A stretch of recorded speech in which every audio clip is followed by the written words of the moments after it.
તાલાલાના ગ્રામ્ય વિસ્તારોમાં વૃદ્ધોને નિશાન બનાવતો શાતીર ઠગ ઝડપાયો। તાલાલાના ગ્રામ્ય વિસ્તારોમાં એકલા રહેતા વૃદ્ધોને ખોટી ઓળખાણ આપી યુક્તિ પ્રયુક્તિથી પૈસા પડાવી લેતો આકોલવાડી અને જશાપુરના બે વૃદ્ધો પાસેથી 50,000 પડાવી ગયો। 4 જેટલા ભોગ બનનાર વૃદ્ધો સામે આવ્યા। તાલાલા પોલીસે ટેકનિકલ અને હ્યુમન રિસોર્સના આધારે આરોપીને દબોચી લીધો। તાલાલા પોલીસે વૃદ્ધોને નિશાન બનાવી છેતરપિંડી કરતા શાતીર ઠગને ઝડપી પાડ્યો છે।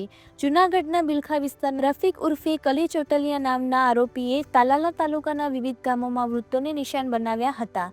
જિલ્લા પોલીસ વડા મનોહરસિંહ જાડેજાએ પ્રેસ કોન્ફરન્સ યોજી આ ગુન્હાની માહિતી આપતા જણાવ્યું હતું કે જૂનાગઢ બિલખા ગામે રહેતા રફીક ઉર્ફે કલી ચોટલિયા નામનો ઈસમ રિક્ષામાં અનાજની ફેરી કરવાના બહાને તાલાલા તાલુકાના ગ્રામીણ વિસ્તારોમાં ફરતો અને એકલા રહેતા વૃદ્ધોને નિશાન બનાવતો હતો। તાજેતરમાં આંકોલવાડી ગામમાં એક વૃદ્ધ દંપતીને શિકાર બનાવ્યા હતા। આરોપીએ તેમના પુત્રના એક્સિડન્ટની ખોટી વાત કરીને વૃદ્ધ દંપતી પાસેથી ₹20,000 પડાવી લીધા હતા।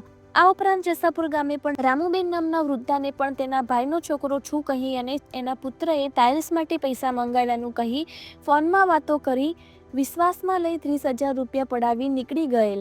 બાદમાં વૃદ્ધાનો પુત્ર આવતા ભાંડો ફૂટ્યો હતો। આમ તાલાલાના જુદા જુદા ગામોના 4 જેટલા વૃદ્ધો સાથે છેતરપિંડીના કિસ્સા પોલીસ સમક્ષ આવ્યા છે। આરોપીની વધુ પૂછપરછમાં ગ્રામ્ય વિસ્તારોમાં વધુ લોકો સાથે છેતરપિંડી થયાનું પણ સામે આવવાની પ્રબળ શક્યતા જોવાઈ રહી છે। હાલ જિલ્લા પોલીસ વડા મનોહરસિંહ જાડેજાએ લોકોને પણ અપીલ કરી હતી કે આવી છેતરપિંડીનો ભોગ બન્યા હોય તો પોલીસને જાણ કરવી તેમજ આવા કોઈ અજાણ્યા ઇસમોનો વિશ્વાસ ન કરવા અનુરોધ કર્યો હતો। રામુબેન ક્યુ ગામ જસાપુર। રામુબેન કોણ આવ્યું હતું, ક્યારે આવ્યું હતું, કઈ રીતે તમને છેતરી ગયા? કોણો થવા આવ્યો હતો બપોરનો, એ આવીને ડેલી ખખડાવીને એટલે મેં બહાર નીકળ્યો। મારા હાથ બહુ દુખતી, ઓપરેશન કર્યું તે બહાર નીકળીને ત્યાં એ આવ્યો। આ લોકો થઈ ગયા બધા, એટલે હું કહું કઈ ખબર નથી। 10 વાગ્યા સુધી પટ્ટા માગતા હતા લાઈટ ઓલાના લાદીના, એટલે વાડીએ ગયા 12 ગયા એ નથી ખબર। એટલે કે બેઠો કે હું તમારા ભાઈનો છોકરો છું, ભાઈના છોકરો નથી ઓળખતા કે? હું કહું નહીં, હું તો 8 વર્ષ ત્યાં હારે આવી, એટલે ક્યાંથી વળતું કહું? ભાઈનો છોકરો દેખ્યો નથી મેં। પછી એમ કરતો ઘડીક બેઠો ને પછી કે હું વિઠ્ઠલભાઈ ચોથાની નાનો છોકરો એમ। હા, પછી એમ કીધું। પછી અમારા ભરતને ફોન કર્યો, એટલે ક્યાં છું તો તું તાલારે? કે હું તો તાલારે છું। એટલે કે હું તારે ઘરે બેઠો, હું તો તાલારે પૂછી ગયો। પછી કે માજી છે? તો કે હા। પાછું પૂછ્યું માજી છે? એ હું સાંભળું એમ તો મને અવાજ આમ નવેરામાંથી એમ લાગે કે નજીકથી કેમ આવતો હોય અવાજ। પછી કે મારે એના ભેરી લાદી લેવા જાવી છે અને આ માંગરી રાખી દાંત કાઢે, તમારા ભાઈને ન હોય છે, તમારા ભરત ન હોય ખા તો નહીં। પછી કે એટલે કઈ મગવું? તો કે હા ₹40,000 કે લેતો આવી નહીં કે મારા લાદીમાં ઘટે છે। એટલે મેં મારા ગંજામાં 30 હતા ને 10,000 રબર આવે ને માવાનું એ નાખું, 10,000 ગણી પાછા 10,000 ગણી એમાં 10,000 ગણીને તો દીધા ને તો કાંઈ એટલા નહીં, હજી કીધું એટલે પાછા મેં 10 દીધા, એટલે 20 થયા। તો કાંઈ એટલા નહીં, હજી 20 ગયો એટલે 10 દીધા કે હજી 10 લઈ આવો। હું કહું હવે કેવા? એટલે દરેક વાર બેઠો જો ભાઈના છોકરાને વહેતા નહીં એમ કરી। અને ગાડી મેં ગાડી દેખી નથી પણ ભાંગલી ગાડી એનો અવાજ મેં કીધું કે હા ખડબડી ગાડી હતી। શું નામ છે તમારું? મારું નામ જીવરાજભાઈ। જીવરાજભાઈ, આખું નામ? જીવરાજભાઈ શામજીભાઈ લક્કડ, ગામ? આકોલવાડી। અચ્છા, જીવરાજ બાપા, હું તમારી એને ઘટના બની હતી, કોણ આવ્યો હતો, તમને શું કીધું હતું, કેવી રીતે છેતરી ગયો? આવ્યો બહાર ઉઘાડું હતું ને ત્યાંથી આવ્યું, હું આમ પાઇટે બેઠો હતો, ત્યાં એમ પડકે ખુરશી પડી ત્યાં બેસી ગયો, બેસીને આવીને ઘડી બે કીધું પાણી પીવું એટલે કે નહીં, આ ઘરના ક્યાં ગયા? મેં કીધું લગ્ન કરવા ગયા. કે તમારે પૈસાની જરૂર છે? મેં કીધું ના રે ભાઈ, અમારે પૈસાની જરૂર શું છે? પૈસા અમારી પાસે એટલા હોય. કે પછી એમ કરતા હતા ફોન કાઢ્યો એને. ફોનમાં વાત મીંડો કરવા કે ઓકે મારા બાપુજીનું એક્સિડન્ટ થયું તારા બજારમાં છે, ભયંકર એક્સિડન્ટ થયો. કરીને પછી પૈસા કાઢ્યા ખિસ્સામાંથી 30,000 રૂપિયા લીધા. એટલે તો નહીં થાય.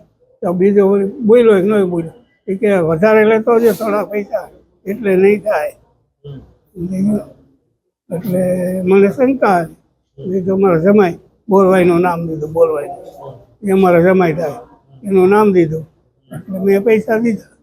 અચ્છા, તમારા જમાઈનું નામ દીધું એટલે તમે પૈસા આપ્યા. બરાબર. કેટલા? 30,000 રૂપિયા. 20,000. તાલાલા પોલીસ સ્ટેશનના પીઆઈજીએન ગઢવીના માર્ગદર્શન હેઠળ પોલીસે સીસીટીવી ફૂટેજ અને બાતમીદારોની મદદથી આરોપીને ઝડપી પાડ્યો હતો. પ્રાથમિક પૂછપરછમાં આરોપીએ તાલાલા તાલુકાના અન્ય ગામોમાં પણ આવી રીતે છેતરપિંડી કર્યાની કબૂલાત કરી છે. પોલીસે આરોપી વિરુદ્ધ ગુનો નોંધી પીએસઆઈ પીવી રનેશાએ વધુ તપાસ હાથ ધરી છે. રિપોર્ટર જગદીશ આહિર, ગીર સોમનાથ. તાલાલા ખાતે તાલાલા પોલીસે પોતાની રીતે બાતમી મેળવી અને આ પોલીસ સ્ટેશન વિસ્તારમાં ખાસ કરીને જે લોકો એકલા રહે છે, એના પરિવાર જે છે એ બાકીનો કામ ધંધાર્થે સુરત અથવા રાજકોટ છે, અને એના એ જે માતા પિતા જે છે જે વૃદ્ધ છે એ ગામડે પોતે એકલા રહે છે, એની સાથે ખોટી ઓળખ આપીને છેતરપિંડી કરતી એક આખી ટોળકી છે. એમાંથી રફીક જીકરભાઈ ચોટલિયા જે બિલખા જુનાગઢનો વતની છે એને મુદ્દામાલ સાથે પકડી લીધો છે. અત્યાર સુધીમાં અમારી પાસે 4 જે વિક્ટીમ છે એની વિગતો આવી છે, અને બાકીના અમે લોકોને અપીલ પણ કરીએ છીએ કે જે લોકોને આવા ખોટી ઓળખ આપીને, એની એમો એવી છે કે જે પણ વ્યક્તિના ઘરે જાય એના કોઈ રિલેટિવનું નામ આપીને કે એમને એક્સિડન્ટ થયું છે, ફોન ઉપર ખોટી વાતો ઊભી કરીને પૈસાની તાત્કાલિક જરૂર છે અને 25,000 50,000 જે પણ રકમ એ મેળવી શકે લઈ અને ત્યાંથી રફુ ચક્કર થઈ જાય છે. સાથે સાથે આપના દ્વારા અપીલ પણ છે અહીંના લોકોને, જે લોકો એકલા રહે છે, કે આવી કોઈ પણ વ્યક્તિ ખોટી ઓળખ આપીને કે મેડિકલ ઇમરજન્સી ઊભી કરીને પૈસા પડાવવાનો પ્રયત્ન કરે તો એકવાર ટેલિફોનથી વેરીફાઈ કરવું અથવા પોલીસને જાણ કરવી, અને અથવા એની નજીકના આજુબાજુના જે કંઈ પણ પાડોશીઓ એની મદદ લેવી, જેથી કરીને આવા પ્રકારના ગુનો અટકાવી શકાય. જે 4 વિક્ટીમ આવ્યા છે ત્યાં વિસ્તારમાં વધારે આવું કૃત્ય કર્યું છે અને અત્યાર સુધીમાં કેટલા ગુના આચર્યા છે? આરોપીની પૂછપરછ ચાલુ છે. અત્યાર સુધીમાં કેટલા ગુના આચર્યા છે એ હવે વિગતો આપણે કહી શકશું. પણ અમારી પાસે જે 4 વિક્ટીમ આવ્યા છે મોટાભાગે આકોલવાડી માધવપુર વિસ્તારના જે ગામ છે, એક વિક્ટીમ વીરપુરના છે.